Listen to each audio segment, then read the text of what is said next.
Ibig sabihin po, ang nutritional value nito, once na ito po ay tama ang intake at tama ang approach sa patient, 100% ang patient ay nagdi-develop at nagde-recover po sa kanyang sakit. So, this is the story.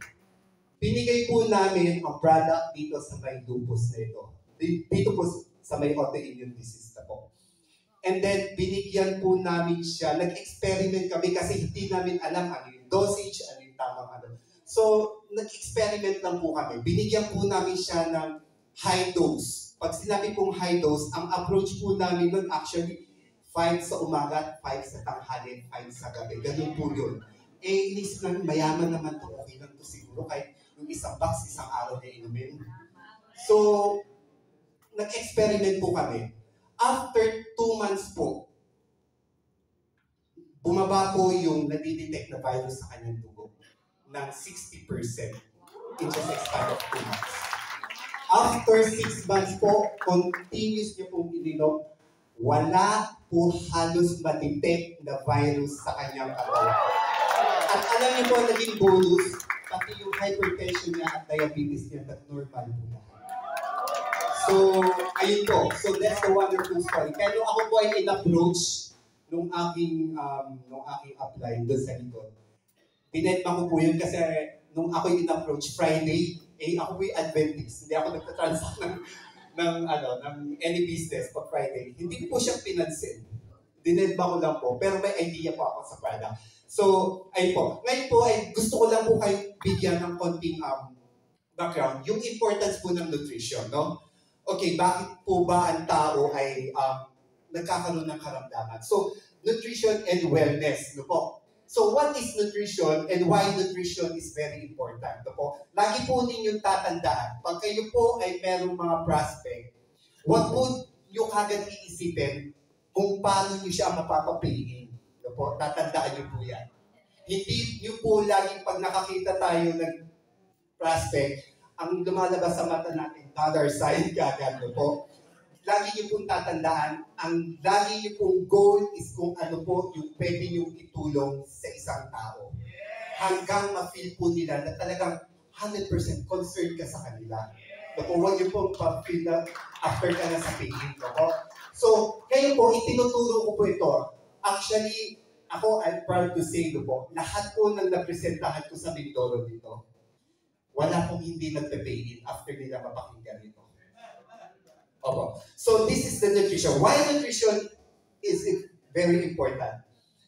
At the most basic level po, ang nutrition is about eating regular balanced diet. So kumakain po tayo ng breakfast, lunch, and dinner. Good nutrition helps fuel your body. Nutrition lang po. Ang sasakyan, parang sasakyan lang po ito, no? Ang sasakyan ay hindi tumatakbo na walang fuel, right? Ang katawan din po natin ganon. The foods you eat supply the nutrients your body needs to maintain your brain, muscle, bone, nerves, skin, blood, and circulation, and immune system. A healthy diet is a diet that maintains or improves overall health. No po. So next. Ano nang nangyari? Okay. Next mo na lang, ayaw nung kumana ng point. Okay, yun. Okay. Okay. Sa Pilipinas po, siguro malayo. Yun. Alam niyo po ba, ito po ay data lang po nung, as of 2022. No po.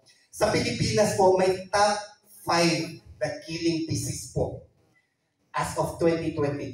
Number 1 na nakamamatay po sa Pilipinas is ischemic heart disease. Ito po yung anything related na sakit sa puso.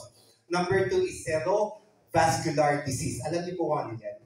Ayan po yung mga nerves sa ating brain. No po? Number 3 is neoplasm. Ano po ang neoplasm? Ito po yung mga bukol. No po? Meron po dalawang klase ng bukol. Isa is malignant, isa po ay benign. No po? And number 4 is diabetes mellitus. Number 5 is hypertensive disease. Ito po yung top 5 na killing disease po dito sa Pilipinas. No po? And then, ang tawag po sa mga sakit na yan, meron po tayong mga tinatawag na NCDs, non-communicable disease. Kaya huwag niyo pong isipin na, yung nanay ko, yung tatay ko, may ganung sakit, ay automatic, ganun din pala dapat ang sakit ko. Hindi po yun totoo. May factor po yun. Like ako, ang family, meron po kami lahi ng may diabetes, may cancer, may hypertension. Pero ako at the age of 43 years old, wala naman po akong anything na sakit, no po? So, nasa lifestyle po yan. Kaya ang tawag po sa mga sakit na yan is non-communicable disease. Ibig sabihin, hindi po yan mga sakit na nakakahawa. Nandiyan po yan, cardiovascular disease, cancer, chronic respiratory disease, diabetes, nandiyan po yung hypertension, obesity, metabolic syndrome, so on and so forth. Ayan po yung mga sakit. Ang tawag po dyan is non-communicable disease. So, yun. Bakit po ba? Saan po ba nalilink yung non-communicable disease? Number 1, usually, tobacco use. Ito po. Number 2, alcohol use. Number 3, unhealthy diet. Diyan po, nahuhulog lagi ang tao sa unhealthy diet. Number 1 po yan ngayon, problema sa Pilipinas, unhealthy diet. And physical inactivity and air pollution po. Next is, ang tawag po natin dyan sa mga sakit na yan is lifestyle disease. No po? Heart disease, stroke, diabetes, obesity, metabolic syndrome, chronic obstructive pulmonary disease, and some cancer. Ang tawag po sa mga sakit na yan is lifestyle disease. No po? So, bakit po ba, paano po natin na-adapt? Alam niyo po ba, pagdating sa health food choice, even the Bible itself, meron pong principle kasi pagdating, what the Bible says about the food and eating. No po? Kahit Diyos na lumikha sa akin at sa inyo, na nagdisenyo ng ating katawan, God knows exactly ano yung tamang pagkain ng tao. No po? And it was written in the book of Genesis 1:29. Ito po ang sabi, and God said, behold, I have given you every herb bearing seed, which upon the face of all the earth, and every tree in which is the fruit and tree yielding seed to you, it shall be for meat. Yung mga, mga halaman o mga pagkain may buto. Diba? Nung nagtanong po ako sa audience ko, okay, mga pagkain may buto ang sabi ng Diyos. Sabi ko, alam niyo sa mga pagkain may buto? Sumagot yung isang audience, bulalo. Tama nga naman, may buto yun. No? Talagang tao talaga, no? Minsan, pilosopo talaga no? O, bulalo, tama nga naman. Then, but the Bible doesn't say about bulalo. Ang Bible itself, even God itself, ang kanyang practice po pagdating, ang kanyang principle pagdating po sa pagkain is plant-based diet po tayo. No po? So, that's the original diet po na ibinigay ng Panginoon. Alam niyo po ba na ang tao, pag nagkaroon ng karamdaman, did you know that your body has an incredible capacity to heal itself? Alam niyo po ba yun? Na ang katawan natin may capacity na gamutin ang ating sarili. Is the body designed to heal itself? Our body has incredible capacity to heal itself. Halimbawa, if you are injured or become ill, your body should quickly and efficiently deal with the problem and restore itself to health. So kung ganun daw po, kung meron pa ng kapasidad yung ating katawan, why 20.4% of adults dealing with chronic pain? And then, 40% of human affected by chronic disease. Bakit? Bakit? Meron palang, tayo, may healing ability pala yung ating katawan. The answer is in part due to the limits of current knowledge. Kasi ang tao ngayon, they don't know how to take care of themselves. Tama? Be honest, kayo po ba minsan sa isang araw, sa mga phone na hawak nyo, nagawa nyo po ba mag-research paano ako magiging healthy? Or naubos yung time natin sa pag-Facebook lang? No po? Tatandaan nyo po, pag ang isang tao ay hindi na healthy, tayo po tayo lahat. Okay. Tandaan nyo po, kapain nyo po yung inyong mga belly. Pag yan po ay may sumobra, it's a sign that we are dealing na po, no, sa mga sakit. Okay, po na po kayo.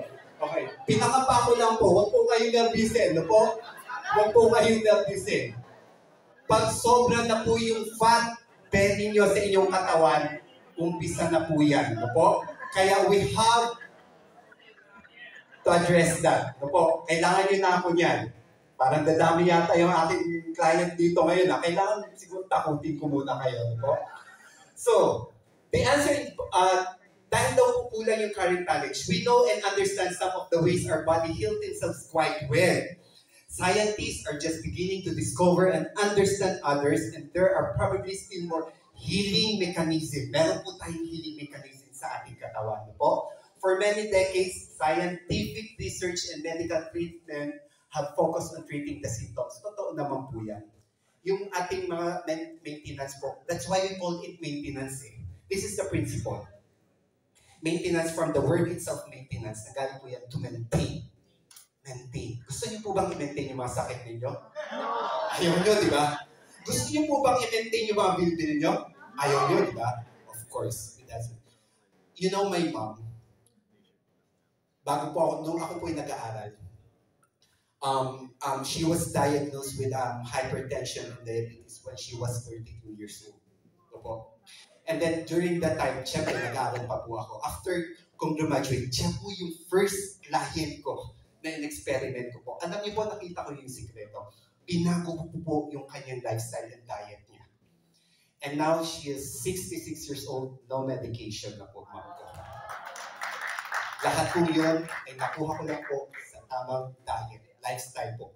So this approach is wonderful when you need antibiotics for life-threatening infection or need to set a broken bone, but other situation is completely fails. Tatandaan niyo po, hindi lahat ng pumapasok sa ospital lumalabas ng buhay. Tama? Yes. Kaya sabi ko, as much as possible po, dapat, sabi nga ng doctor, prevention is better than cure. No po? So, yun. Next. A healthy body fight infection, heal wounds, kill cancer cells, repair damage, and fight aging process. Kaya kung ayaw niyo pong tumanda agad, naku mga kaibigan, mga kapatid, dapat alam po natin kung paano ingatan yung ating sarili. No po?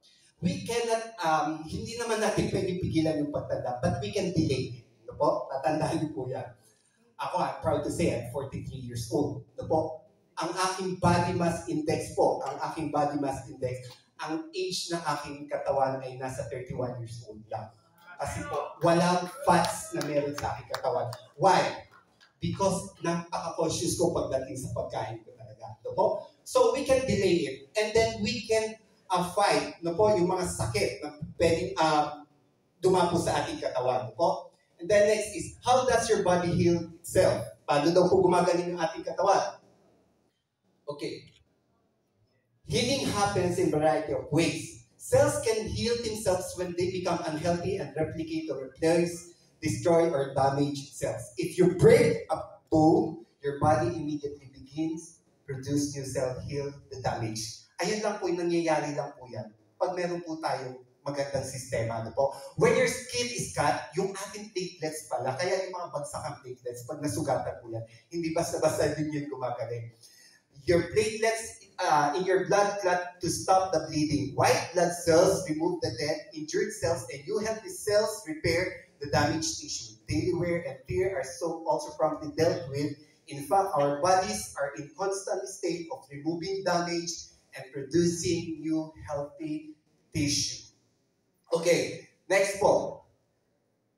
Sunod na pinaka-importante po is yung ating immune system. Tatandaan niyo po yan. Ang ating immune system, meron po mga viral infectious diseases po na hindi po yan nagagamot. Wala po tayong mga gamot dyan.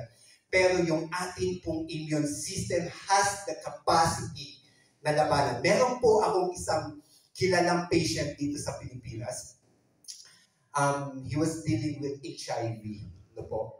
Nag-undergo po ito ng kanyang treatment. Meron po siyang therapy na dinitake.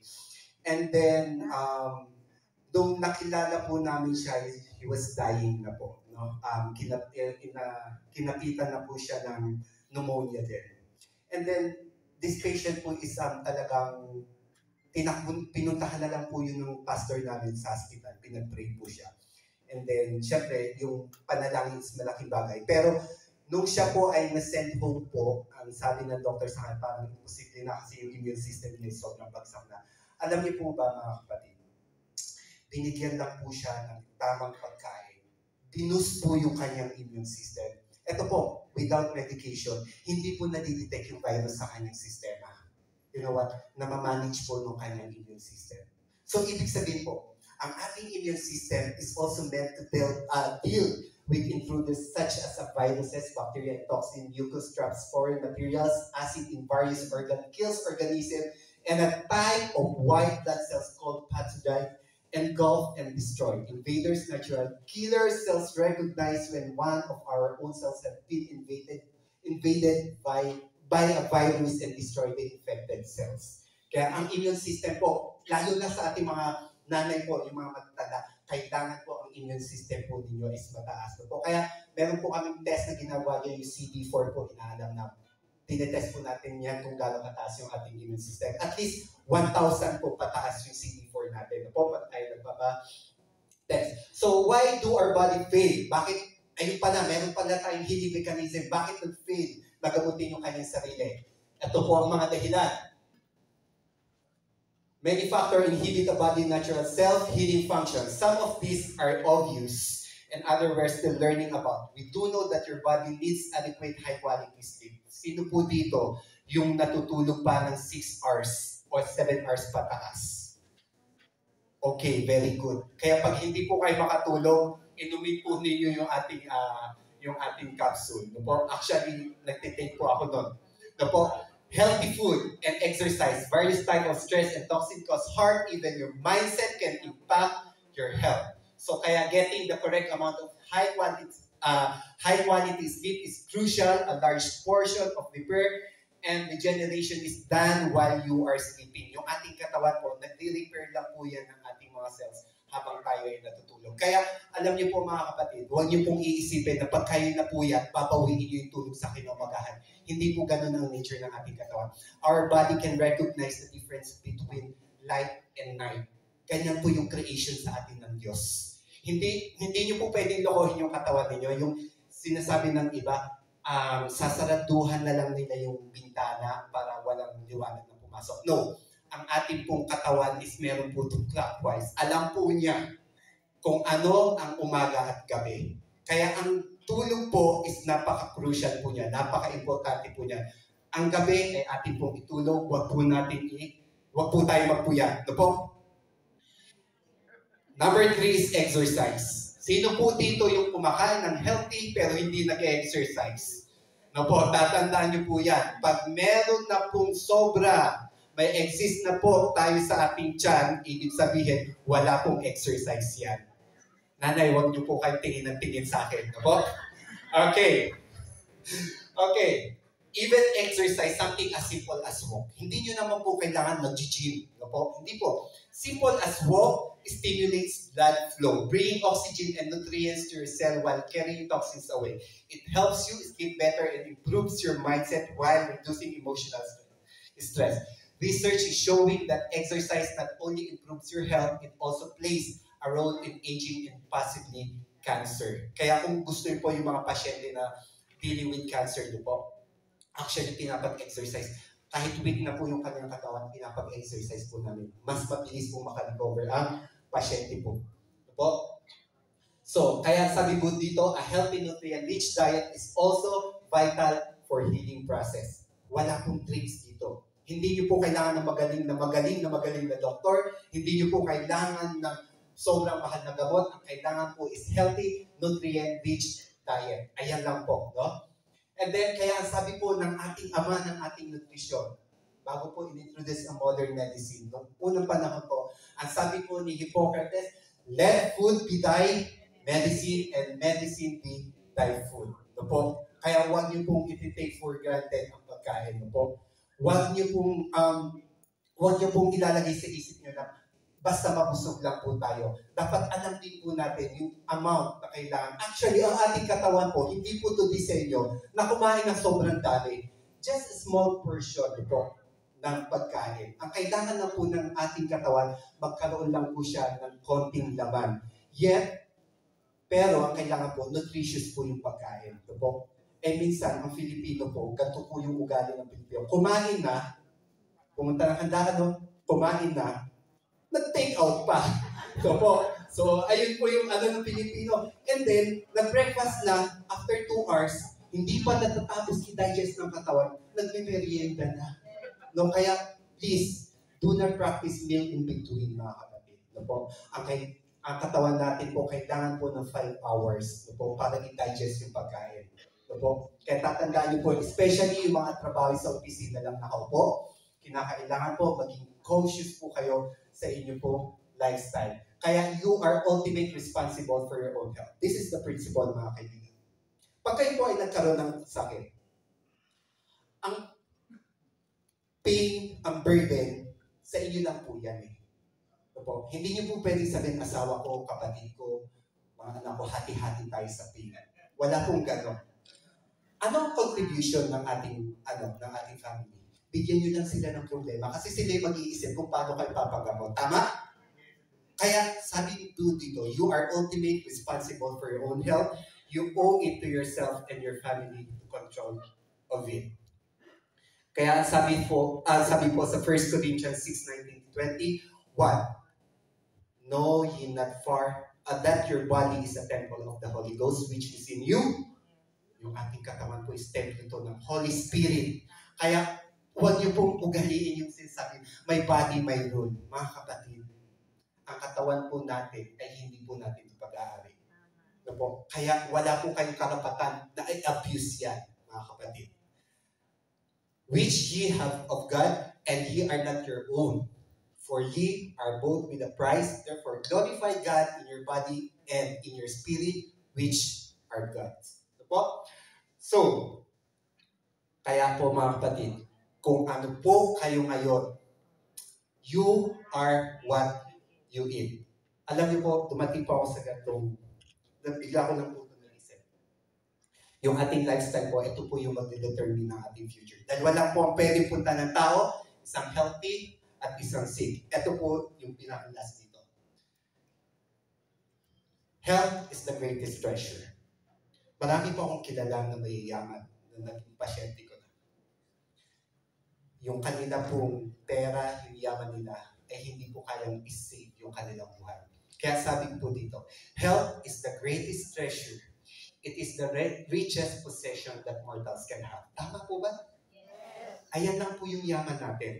Kasi kahit nasa sayo ang lahat ng bagay sa lupang ito, kahit ikaw yung top 1 dito sa SGI, pag deflated po ang ating kalusugan, walang saysay po lahat ng yan.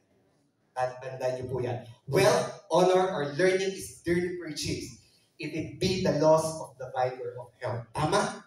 Tama? Kaya dapat mga kapatid, tatanda po natin yung ating kalusugan, yan lang po yung ating yaman. Sabi nga nung iba, kahit wala kang pera, basta wala kang karamdaman, okay na yun. Kaya dalawa lang po yung choice ng ating, the choice is yours. No po? So, ayun po. At again, thank you po na ako po ay nakarating dito.